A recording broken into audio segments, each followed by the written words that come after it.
Olá! A eleição presidencial de 2026 no Brasil, olha, já tá logo ali. E tudo indica que a gente vai ter uma disputa, assim, acirradíssima. Vamos mergulhar nos dados e entender o que tá moldando esse cenário. Bem, o nosso roteiro é o seguinte: a gente começa falando dessa polarização que continua firme no país.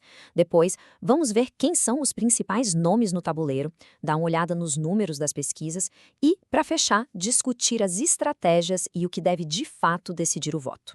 O fato é que o Brasil segue dividido. Essa polarização política é o pano de fundo para tudo que a gente vai discutir e ela já prepara o terreno para outra eleição daquelas, bem disputada. Os analistas são quase unânimes. O país está caminhando para repetir o que a gente viu nas últimas eleições, sabe? Aquelas margens super apertadas.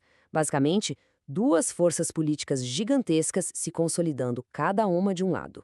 E por falar nessas forças, vamos ver agora quem são as pessoas, os nomes que estão se desenhando para essa disputa.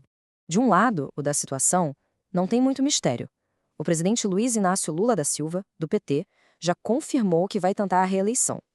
Ele é, sem dúvida, a figura central da esquerda no Brasil. Agora, na oposição, aí a história é outra. O cenário é bem mais complexo.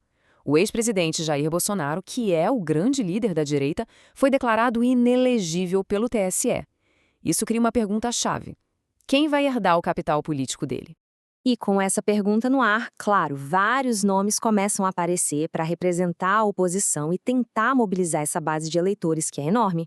Essa lista de possíveis herdeiros é interessante. Tem o senador Flávio Bolsonaro, claro, mas a gente vê também a força de governadores como Tarcísio de Freitas em São Paulo e Romeu Zema em Minas. E não dá para esquecer da popularidade da ex-primeira-dama Michele Bolsonaro. Todos são nomes muito fortes.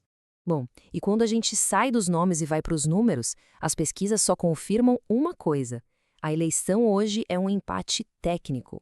Olha só os cenários de primeiro turno. Lula aparece com uma liderança bem pequena, mas totalmente dentro da margem de erro. Ou seja, desde o início, a corrida já é muito apertada. E quando a gente projeta um segundo turno, nossa, aí a coisa fica ainda mais competitiva. Pesquisas da Atlas Intel, por exemplo, mostram Flávio Bolsonaro e Lula num confronto direto com números que são, na prática, um empate técnico claríssimo. E esse padrão se repete, viu? Se o adversário for o governador Tarcísio de Freitas, ele aparece numericamente na frente. Contra Michele Bolsonaro, outro empate técnico. A disputa é voto a voto, não importa muito o nome da oposição. E um dos motivos para esse equilíbrio todo está aqui: os índices de aprovação do presidente Lula. Ele está enfrentando, digamos, alguns ventos contrários. De acordo com a Atlas Intel, mais da metade dos brasileiros desaprova o desempenho do governo. E isso, claro, é um baita desafio para qualquer campanha de reeleição. Essa desaprovação não é uniforme. Ela é muito mais forte em alguns grupos que são decisivos numa eleição. Entre os evangélicos, a rejeição é altíssima. E entre os jovens também, o que acende um alerta. Isso mostra como o eleitorado está rachado. Mas não é só o governo que tem desafios. A oposição também tem um quebra-cabeça e tanto para montar, se quiser chegar à vitória. Pois é, sempre tem aquela conversa sobre uma terceira via, né? Mas, como os analistas apontam, isso nunca decolou de verdade. Parece que cerca de 80% do eleitorado já tem seu lado escolhido entre os dois grandes polos. Então, sem um nome de Bolsonaro na urna, a missão número 1 da oposição é evitar que os votos se dividam. O desafio é encontrar um nome que consiga unir tanto a base mais fiel quanto os eleitores de centro que estão indecisos. Diante de tudo isso, a pergunta que fica é: o que afinal vai decidir essa eleição? Quais são os temas que vão dominar o debate? Tudo aponta para três grandes áreas: a economia, a segurança pública e, como sempre, a corrupção. Esses devem ser os campos de batalha da eleição. A economia é um ponto central.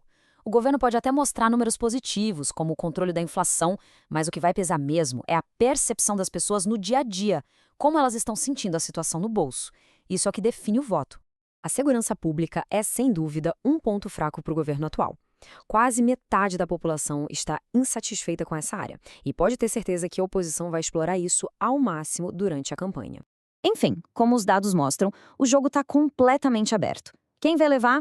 provavelmente o lado que conseguisse conectar melhor com a maior preocupação do eleitor no dia da votação. Seja o dinheiro, a segurança ou a corrupção, o tema que pesar mais na balança vai decidir o próximo presidente do Brasil.